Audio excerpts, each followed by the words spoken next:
thanks to Kevin Fenton's brilliant research, I can now list a further analogy. The CIA files on Lee Harvey Oswald, more or less dormant for 2 years, suddenly became hyperactive in the 6 weeks before the Kennedy assassination.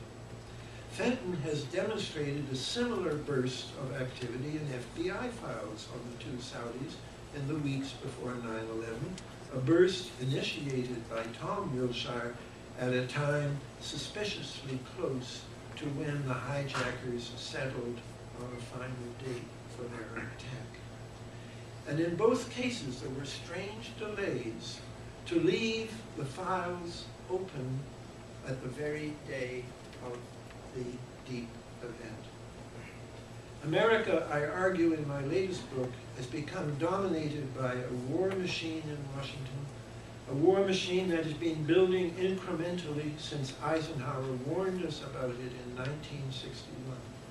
We should see the actions of Wilshire and Blee in the context of this war machine and the secret consensus in 2001, just as earlier in 1964, that had already become settled on the need for further war. And I was going to wind up with something about how America is not as bad as the people at the top of it, how all power corrupts. But I think we'll go to the questions. Thank you very much.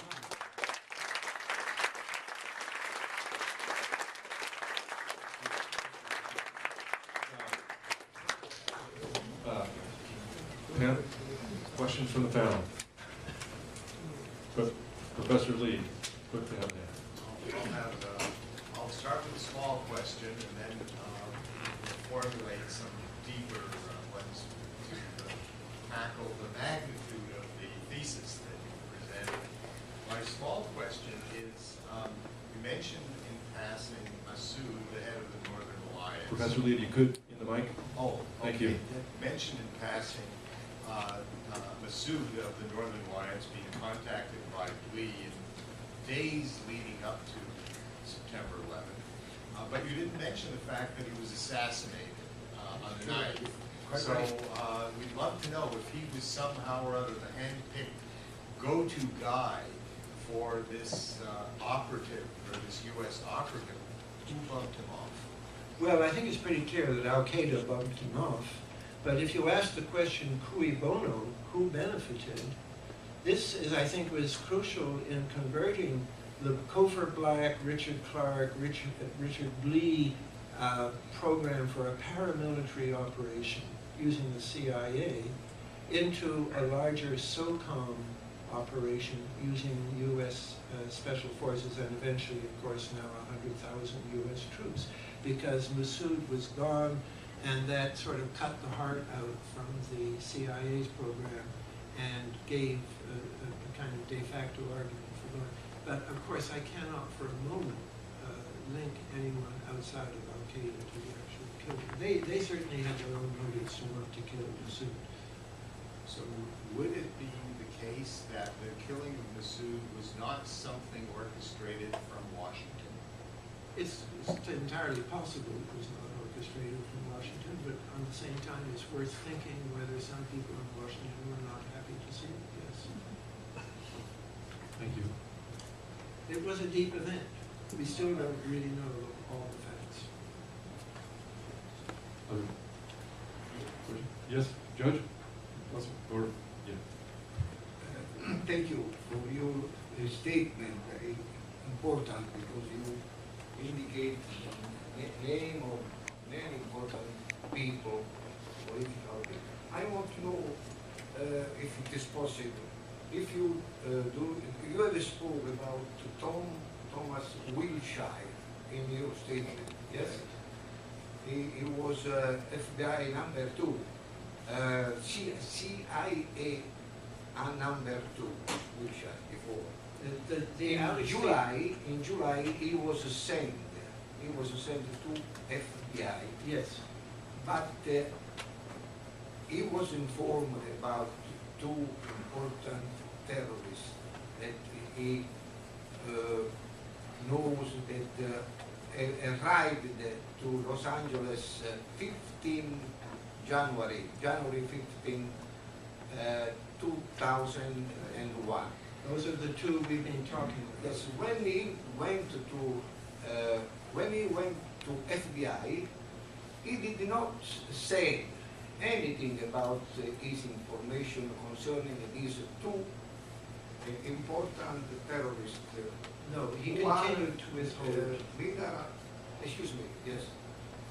Do you know something about this important question? Because he went there, but he Did not tell. hidden his information to the FBI staff. This is the very heart of Kevin Fenton's book, that it is so, I mean, it's worse than that, because Wilshire later said that the FBI didn't do a very good job of following this. He didn't mention that they didn't do a very good job because he was there messing things up in the FBI. I really strongly recommend that you, didn't begin to have the time to do justice to the brilliance of this book. May I say, he's a 30-year-old Briton living in Prague.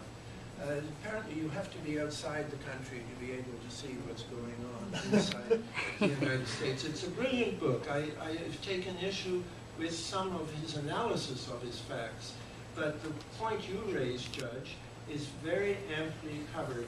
How it's just disgraceful that he went over there, messed up the FBI, and then, as the CIA like to do, say, oh, well, the FBI didn't do a very good job.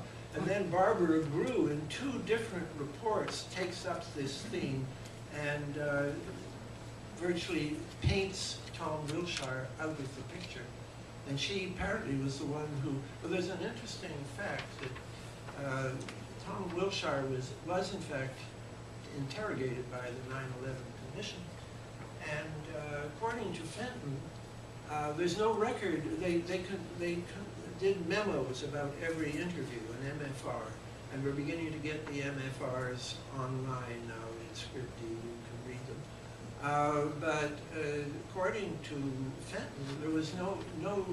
He was told by the archive that there is no trace of an MFR for the Wilshire interview, which he said was just about the most important interview they could have conducted. Meanwhile, Anthony Summers contacted the same person in the archive and was told that there is an MFR for the Wilshire interview, but it's totally redacted. Well, of course, anything important is going to be totally redacted, we know that. But I think it's important to establish if there is such an MFR and push through FOIA to get it, because he's a key figure, and yes, his performance in the FBI was totally, I use the word dysfunctional. Yes. Can I ask you another question? Little question, if it is possible. Yes. Do you know Richard Clarke? Richard Clarke. Yes. Yes. Richard Clarke gave an important interview French-German television about a week ago. And he told that Tom Wilshire prohibited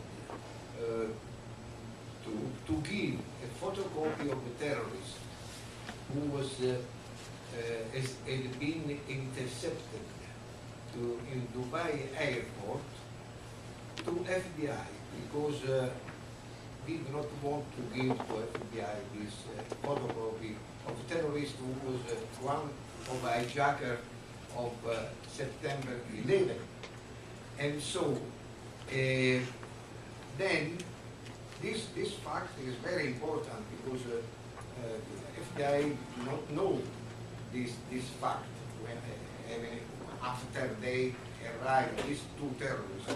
That I will tell you, the name of this terrorist is Vidar somebody Khaled al-Vidar and now al-Falabi, two terrorists, very important. Of these facts that Wilshire prohibited to give the photocopy of this terrorist to FBI. Are you informed of this fact? Yes, that's more or less the thesis of my paper here. That I think it is certainly the case that